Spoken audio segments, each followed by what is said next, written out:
So we're going to go over LinkedIn. We're going to talk about what LinkedIn's all about. So please, this is quite an intimate setting, quite interactive. Please raise your hand if you want any questions. Please just shout out if you have any questions along the way, rather than leave it towards the end. So what is LinkedIn? Everyone thinks they know what LinkedIn. We've heard about Twitter. So LinkedIn is very much a peer-to-peer network in a business context. And that's really, really important when you think about what you're going to share on LinkedIn. It has to be in a business context. So why listen to me? Well, when I first came to Asia 6 years ago, I had 250 connections. Now I've got about 25,000 connections. Even this is outdated. So I've created a social business based on LinkedIn from around the world, with the headquarters here in sunny Singapore. I'm a top social seller for LinkedIn and also one of their official power profiles. There are 4 basic success tips to LinkedIn. One is personal branding. One is company branding. One is content marketing. And one is new business messaging. But LinkedIn is basically a bit like Twitter or Facebook, a gamification platform. The more you do, the more you get rewarded. The less you do, the more you get punished. And I do mean punished. If you stop working on LinkedIn, your ratings go down. If you keep on doing it, your ratings keep going up. It's absolutely magical. It's quite addictive. So the first part, what you must do on LinkedIn, is have a good profile picture. Because many people in this room do not have good profile pictures. So what I mean by a good profile picture is you need to look at somebody. You need to have your eyes looking out and have some white space or blue space behind you. People trust people they can see. They don't trust people they can't. You know, when you talk about your mobile phone, where a third of people using your LinkedIn actually come from, this is what the picture actually looks like. This guy got a bit carried away. Because obviously what you do have to be is authentic. And obviously Maxwell Gatson does not look like this, because as far as I know, George Clooney's never been to Glasgow or working in an Air Force. So what you shouldn't do is things like this. Or this. You know, the duck takes priority here, and even she doesn't look particularly delighted the fact she's got a giant duck behind her. You know, this guy got really carried away. This is what I call a classic Facebook photograph. Not to be used on LinkedIn. Pandas are fantastic in the zoo. This guy here is in entertainment. Fantastic, it's entertainment. But who is he? Which one is it? There's like 5 people in this photograph. Now this one is like fantastic. I'm very happy for you, Jesse. Got married, wonderful diamonds, wonderful roses, but you're a recruiter for SAP.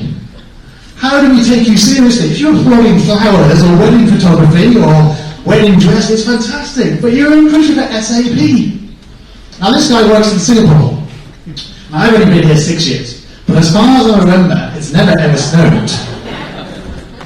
But he's obviously had enough, he's off. This guy just didn't bother, he's just anonymous. And this guy is clearly a hitman. Now you know he's a hitman because obviously he looks like one of those hitman people with their shaded part out, but also he used to work for Bulletproof SR, which I think is obviously a code name for being a hitman. This guy, for people who live in Singapore, knows that the car is worth more than the house, and he also is a founder of an orphanage. Which, if you're an orphan, send them to that palace in Singapore. It's a fantastic place. Look at this. But my personal favourite. Only someone who works at Google can get away with a picture like this. And he used to work for the American Kennel Club. So really it should be a dog with a gun, not Planet of the Apes. Obviously why you do this is you increase your views by 11 times. 11 times just by having a fantastic photograph. And people don't trust people they can't see. It's basic. It's people in this room. You want to look at somebody. You want to network with somebody you can actually see. So your background picture is part of why you use visuals and how you use content on LinkedIn to create your personal brand. So Paris here has got a fantastic, colourful picture. You know, Chelsea's obviously in social media, so she's put the brands up there. You know, Joseph's in Sydney, so he likes putting the Sydney picture up there. Erin likes sunsets, inspire her, inspire people who view her profile. You know, when I stay in Singapore, I put a picture of Singapore up there, beautiful Singapore. When I'm in Hong Kong, I put a very lit up Hong Kong. When I'm in Sydney, it's a picture of Sydney. You're paying respect to the city you're in by changing your photograph of your background. So what you shouldn't do is this. No colour, greyness. You know, LinkedIn's all about visuals, it's all about content, it's all about using the power of visuals. And even worse, when you have a premium subscription and LinkedIn actually give you 20 pictures to do it, instead of just find your own, you then just use their blue background. So it's very much about creating a personal brand. It's very powerful to use pictures on LinkedIn. They really do express 1,000 words. So So your profile headline is probably the most important thing you can possibly do on LinkedIn, because it conveys exactly what you do in one sentence, and it gets picked up by LinkedIn search and by Google search. So really, really important to put as many keywords as possible. APAC, LinkedIn, CEO, CMO, speaker, etc., etc. Callum here, owner, investor, director, speaker, writer. You know exactly what he does without even seeing the rest of his profile. Kieran, CCO, author, professional speaker. She works as the creative director of McCann. You know exactly what she's doing.